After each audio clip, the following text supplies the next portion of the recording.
Do-it-yourself translated phone calls.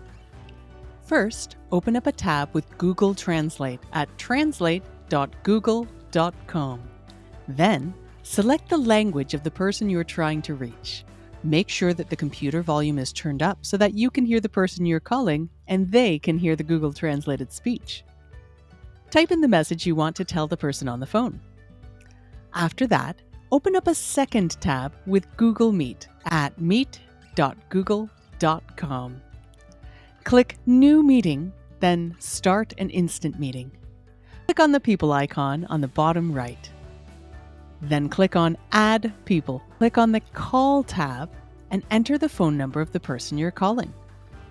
Click the blue call button after the number is entered. Now you can switch back to the Google Translate tab while the phone is ringing.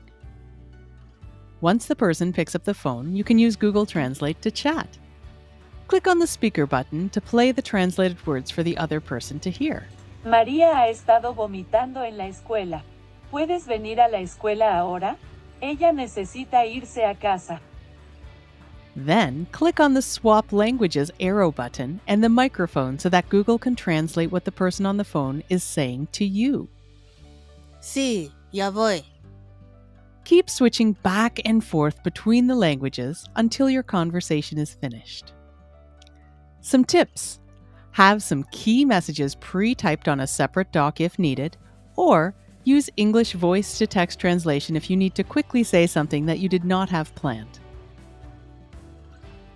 Remember that paid interpreters should always be used for confidential issues or very important messages that cannot afford to be misinterpreted.